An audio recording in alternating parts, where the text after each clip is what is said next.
మంచి వాగ్దాటి, బాగా మాట్లాడగలరు, మంచి ఉద్యమకారుడు మీరు.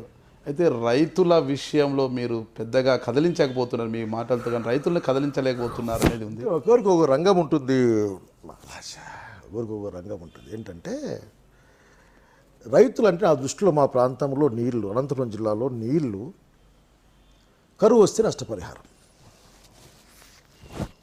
ఇది నాకు తెలిసింది.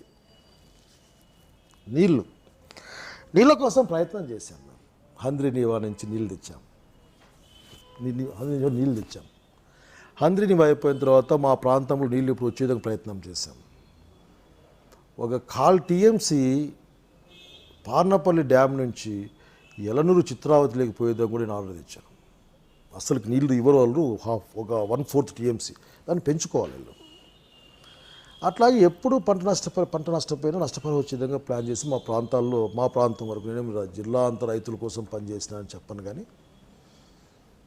నేను మా ప్రాంతంలో రైతుల నష్టపరిహారం కోసం తీవ్రంగా ప్రయత్నం చేసేవాడిని. అన్నిటికంటే అంతేకాకుండా అనంతపురం జిల్లాలో అన్ని చెరువులు నీళ్ళు నింపాలా, ఆయకట్టు పెరగాలని కాంగ్రెస్ పార్టీలో ఉన్నప్పుడు ఆ ప్రయత్నం చేసినప్పుడు అసలు రైతాంగం కోసం ఈ పనులు చేసామని నమ్ముతా ఉన్నా. ఇంతకు మించి అన్నప్పుడు అది ఇప్పుడిప్పుడే మొదలవుతా ఉంది. ఎందుకంటే ప్రతిపక్షంలో నువ్వు చెప్పినట్లు ప్రతిపక్షంలోనే అవకాశం ఉంటుంది కనుకనే మా హెచ్ఎల్సీ నీళ్ళ కోసం 2 పోరాటాలు ఒక నెలలో చేసాం. కలెక్టర్ ఆఫీసులో ఫస్ట్ టైం పోయినాం, మళ్ళీ డ్యామ్ దగ్గరికి పోయినాం. ఈ 5వ తారీఖు కూడా డిస్ట్రిబ్యూటర్ దగ్గర పోలే ప్రయత్నం చేస్తూ ఉన్నాం. కాబట్టి రైతాంగం పక్షాన మేము పనిచేసినాం. ఇప్పుడు పోరాటానికి సిద్ధమవుతా ఉన్నాం. చిన్నగా పోరాటాలు మొదలుపెట్టాం. సో ఇంతకంటే ఇంకా what you're expected from us, ఇంకా పెద్ద ఎత్తున అన్నప్పుడు ఇంకా ఒక అవసరం వస్తుంది, 1 డే ఈజ్ కమ్.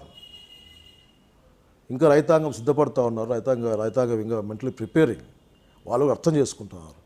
అర్థం చేసుకున్న రోజున అవసరాన్ని బట్టి అది ఎంత పెద్ద ఉద్యోగం అయినా సరే దాంట్లో మేము పార్టిసిపేట్ చేస్తాం, కాన్సన్ట్రేట్ చేస్తుంది. మీరు విద్యాశాఖ మంత్రిగా ఉన్నప్పుడు మీ సొంత జిల్లాలోనే, అంటే మీ కాన్స్టిట్యూషన్ పరిధిలోనే యామిని బాలా గారు ఒక ఇన్ఛార్జ్ ఎంఈఓగా పనిచేసి ఒక ఉపాధ్యాయులు ఆమె, అంటే ఈనాడు ఆమె మీపై గెలిచి ఎమ్మెల్యే అయ్యారు, విప్ అయ్యారు, ప్రభుత్వ విప్ అయ్యారు ఇప్పుడు.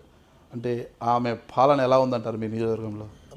యామిని బాలా గారు అప్పట్లో ఎంఈఓగా పనిచేసేవాళ్ళు, ఇన్ఛార్జ్గా గాలిదినకు వచ్చారు. బట్ షీజ్ ఇన్ఛార్జ్గా కొద్దిగా స్కూల్కి వెళ్ళి బాగానే తిరిగిన అమ్మాయి. బట్ నేను అనేది ఏమంటే ఆ అమ్మాయికి సలహా ఏంటంటే యాజ్ ఎల్డర్గా దేశానికి ఏం చేసినా కాన్స్టిట్యున్సీకి చేయాల్సిన అవసరం ఉంటుంది.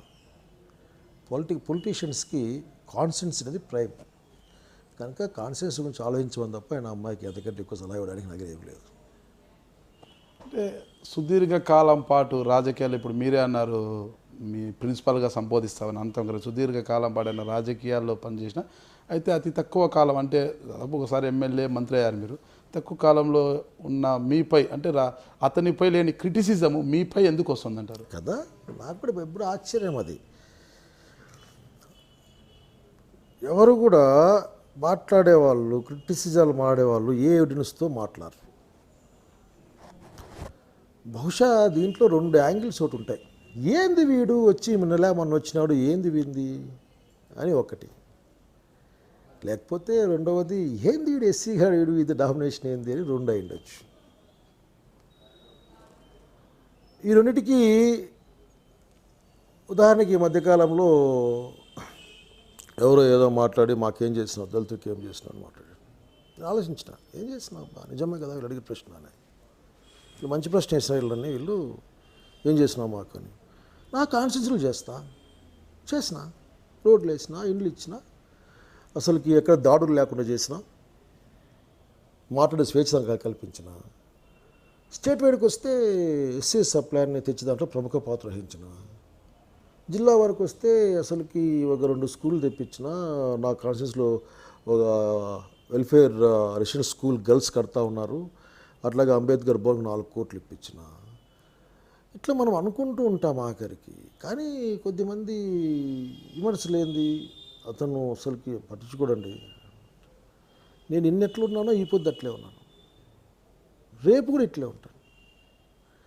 వ్యవహారంలో నేను నా శైలిలో పెద్ద మార్పు నాకేం కనపడదు. ఇప్పుడు I'm very very simple and very common man. నేను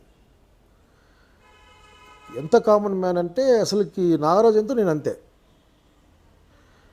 అందుకనే నేను మంత్రిగా అయిపోయిన మరుక్షణం నేను మిగతా వాళ్ళకి ఎక్కడో వానప్రశాస్త్రం పోలేదు, అక్కడ రూమ్లో కూర్చోలేకపోయి స్ట్రైట్గా వచ్చినా బ్యాట్ వేసుకొని బయటకు వచ్చిన పోయి సెంటర్ పోతే మా ఫ్రెండ్స్ అన్నారు ఏమరా తిరిగి దొరికిందే అన్నారు. అంటే అప్పుడు బిజీ కదరా, అప్పుడు ఇప్పుడు బిజీ కాదు కదా, పట్టలేదు కదా అని వచ్చినారు. నవ్వుకున్నాం. బా ఎంత బిజీ ఉంటుందిరా బాగా దొరికే కాదు అట్లా ఇట్లా కాబట్టి ఆ పొజిషన్ అది ఈ పొజిషన్ ఇది అని చెప్పినాం వచ్చినాం.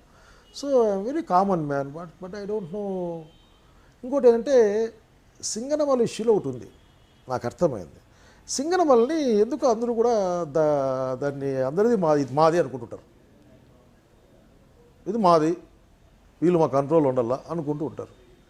ఆ కంట్రోల్ లేకుండా ఉండడమే నా మీద విమర్శలకు కారణమేమో అని నా అభిప్రాయం. ఉదాహరణకి అంబేద్కర్ భవన్ డబ్బులు ఇప్పిస్తే పొగడాలా, హిందూపురంకి ఇప్పించినావా అని. 33,000 ఇండ్లు ఇస్తే అమ్మా అలా. కనుక వీటిని మనం ఏం చేయలేం. ఇది నా పైన జరిగే ఒక భావదాడిగా భావిస్తాను. దీనికి అనుకున్న పరిష్కారం ఒకటే, మరింత ఎక్కువ పనిచేయడం. పనిచేయడం ద్వారా మరిన్ని ఇంకా కొన్ని ఉంటాయి. ఉదాహరణకి మొన్న ఒక అక్కయ్య అనింది ఏమైందంటే నువ్వు క్షమాపణ చెప్పాలి కన్వీనర్ నువ్వు అని. ఏదో రాష్ట్ర విభజన నేను చేసినట్లు నన్ను మెచ్చుకోవాలి, బాగా కష్టపడినావన్నా అని. కనుక వీటికి ఆరోపణలకి మన దగ్గర సమాధానం. ఉదాహరణకి ఇంకో ఎగ్జాంపుల్ ఉంటుంది. ఏదో ఒక విషయం గట్టిగా చెప్పే అలవాటు నాకు, నాన్చే అలవాటు నాకు లేదు. పైగా కార్యకర్తలుగా ఉన్న వాళ్ళు నా దగ్గర కష్టంలో వస్తే వాళ్ళ కష్టాన్ని అడ్రస్ చేసే లక్షణం నాకు. అట్లాగే ఇంతకుముందు కంటే భిన్నంగా ఈ జిల్లాలో జిల్లా గొప్పతనం కావచ్చు, ఒక విధమైన దాన్ని ఏమంటారు అభిమానుల్ని కలిగి ఉన్నాను నేను. ఆఖరికి ఇట్లా అనేక విషయాలు ఉన్నాయి. తల దించుకొని పోవడం చేత కాదు, తల నిలబెట్టుకొని పోవాలి. ఏదో మాట వస్తుంది, మాటకు తిరిగి అనాలి అంటే వీడికి పూరుంది అంటారు. అనకుండా ఎట్లా?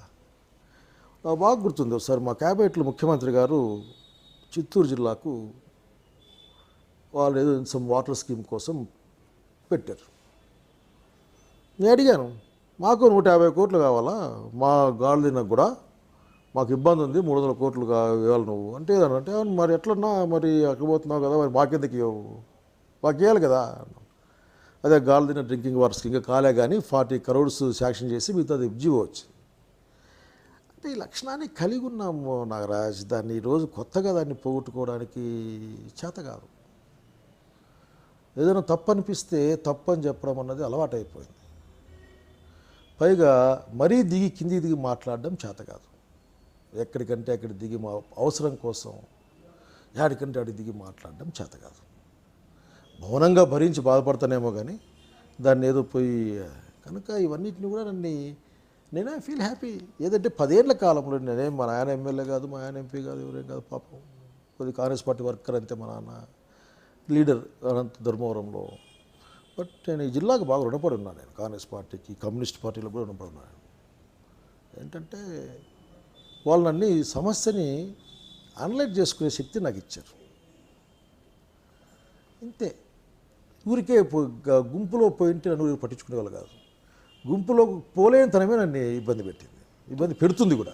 ఉద్యమ స్ఫూర్తి ఉన్న మీరు అంటే వైద్య విద్యను అభ్యసించాలంటే ఒక ఏకాగ్రత ఉండాలి, పరిజ్ఞానం అంతా ఉండాలి. అంటే ఉద్యమ స్ఫూర్తి, ఉద్యమాల్లో ఉండేవాళ్ళు వైద్య విద్యను ఎలా అభ్యసించారు మీరు? మీరు అసలుకి బాగా సమాజాన్ని మిగతా వాటిని సరిగ్గా చదివితేనే కదా ఏదైనా చదువే కదా. కాబట్టి వైద్య వృత్తిని ఎక్కువ చదివినా బాగా చదివినా అర్థమయ్యేది ఏమంటే అసలు అందరూ సుఖంగాను రోగం లేకుండా బతకాలంటే అసలు మంచి రాజ్యం ఉండాలి, మంచి రాజ్యంతో సాధ్యమవుతుంది. Medicine is nothing but is in the mass scale politics అని ఒక మాట కూడా మెడిసిన్ బుక్లో వస్తుంది.